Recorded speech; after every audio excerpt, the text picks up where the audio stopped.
Hello and welcome back to Does It Go Hard, the show where I review movies, video games, and more. Today I bring you a very special double feature because I'm gonna be reviewing Garfield and Furiosa, a Mad Max Saga. Oh boy, that's quite the title. But let's just jump right straight to it because oh boy, if I just keep yapping non-stop, this video is gonna be fucking 3 hours long. The first film that I'm gonna be talking about is one that had very little to absolutely zero expectations whatsoever. Say when? Never, John. Bury me in cheese. You. Huh? This is Vic, my father. The Garfield Movie, starring Chris Pratt and Samuel L. Jackson, two actors that never in my entire life I ever thought would be related to Garfield in any shape or form. Let me say one thing before I start talking about this film. I'm not the biggest Garfield fan, not that by any means do I hate Garfield. No, absolutely not, but he's not a character that I necessarily love or have that much of an attachment to. The only things that I have a bit of a connection towards Garfield are that one animated movie called Garfield Gets Real or some dumb shit like that. I don't remember anything about it, so don't even ask me. Then there's the two live action Garfield movies. Then there was this weird CG animated Garfield show that aired on Cartoon Network. So really, I went into this film with a pretty open mind, with very little to no expectations, lukewarm expectations of what I could want out of a Garfield film. And after watching it, I can say that this shit was not it. At least to me. As somebody that's not a huge Garfield fan, this really failed in trying to make me care about Garfield. I think the worst thing about this film is that it is painfully boring. It's not bad, it's not terrible. I don't think it's one of the worst movies ever made, but it's just such a nothing burger of a movie. It has nothing really going for it. It's predictable, it's cliche, it has some really annoying tropes in animated films that I'm just kind of absolutely tired of, and just an incredibly odd story and cast. This movie is so fucking weird in so many ways. Samuel L. Jackson is fine, but that's like him in almost any movie. Now the truly offensive part about this film is fucking Chris Pratt as Garfield. Odie, I'm dreaming again. Slap me across the face. You've obviously never been in an Olive Garden that's run out of breadsticks. Holy fucking shit. Okay, I knew that when I watched the trailer that this was a terrible casting decision. Like, immediately I was like, this is stupid, okay? Mario was a completely different thing where at least Chris Pratt seemed like he was trying to do something with that character. Here, on the other hand, Chris Pratt is just playing himself. It's just his voice with sometimes some Garfield mannerisms to it, but for the most part, it's just his normal speaking voice. And every time this dude opened his fucking mouth, I was just like, please, for the love of God, somebody shut his fucking trap. Humor is very hit or miss, mostly miss, because it's a lot of jokes that work at first, but they are undercut by some really stupid, annoying needle drop or some just ridiculous, outlandish shit that I'm just like, what is this doing in a Garfield movie? The plot of this movie is absolutely ridiculous. It's something that never in my entire life I ever expected to see in a Garfield film. Garfield to me is such a simple character. My impression of Garfield has always been that he's kind of a lazy but lovable piece of shit. And here he's very energetic, which is not really a problem for me. But it's more the situations that they put this character through that are just odd and confusing. And again, I cannot stress enough how much these fucking needle drops are incredibly annoying. Some of them work, but for the most part, some of them are just, we have the license to the song, just put it in there for the fucking sake of it. For example, there's one scene near the end of the film, there's actually kind of sweet and tender. I'm like, this is like a legitimately emotional moment right here that is immediately undercut by the fucking worst placement of a needle drop that I've ever seen in quite a while. This makes the Take On Me scene from the Super Mario Bros. Movie an absolute masterpiece of a scene because holy shit, the song that they use here is so overplayed. It's so fucking cliche for this type of scene as well. I'm like, Jesus, why are we fucking doing this? Now, I know that I've been dunking on this film for quite a bit, but if I feel positive, the score is actually kind of nice. The animation is actually very good looking.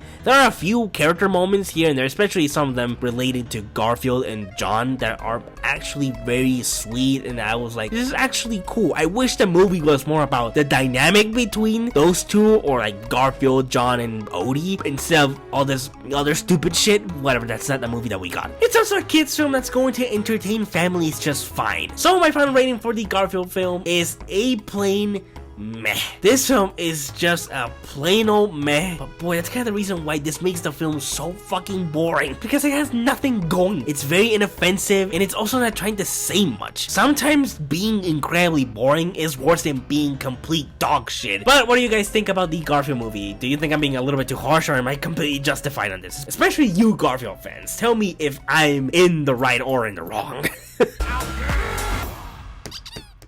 You saw nothing. Furiosa fought the world.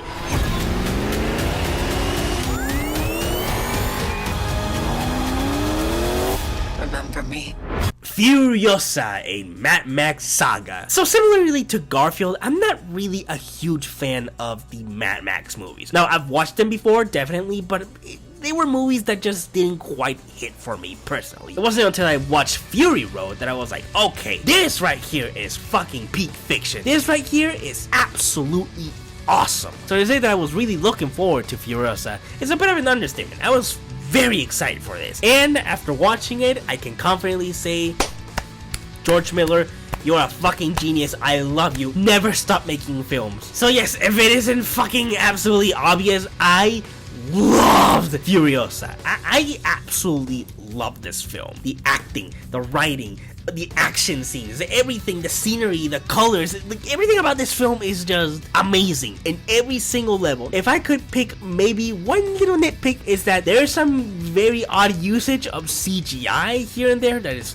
kinda odd, but for the most part, holy shit, this is a visual treat. This is a film that you need to experience on a big screen, because the cinematography, characters, writing, the colors, everything about this film is so rich and beautiful and well thought out and beautifully crafted. Ooh, I just can't stop sucking this movie's dick. I was already a big fan of the Furiosa character from Mad Max Fury Road, but man, this film amplifies my absolute love for this character. And Anna Taylor-Joy does an incredible job portraying this character. And because it's a 2.5-hour long movie, we really get to see a lot of the different phases of this character, from her childhood to when she becomes the Furiosa that we know from Fury Road. But the biggest surprise in this was Chris Hemsworth. Now, I do know that Chris Hemsworth is a good actor, but man, seeing him in this character, Dr. Dementus, holy fucking shit, he brings his absolute fucking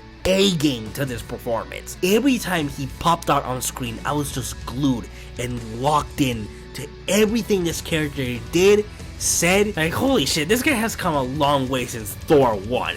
And to see him that now he's doing films like this is not only refreshing, but really fucking amazing. I also really love the world building that they did in this film. I don't know if I've mentioned it before, I'm not a huge fan of post-apocalyptic scenarios or themes in movies, video games, and whatnot. I'm not saying that I hate them, but if it doesn't look creative or you don't do an interesting spin on it, then I'm just gonna be bored and looking at the same fucking shit that we usually get in a lot of other post-apocalyptic stories. But here, the world of Mad Max, especially in Fury Road and in Furiosa, they do such an amazing job in making you immersed in this world and really feeling like this is a living, breathing world. From the incredible settings, the architecture, all the prop design, all these fine details make up for such a rich world. Also, did I forget to mention that this movie is just badass in general? This movie has insane action sequences. Like, I'm looking at some of these scenes and I'm like, how?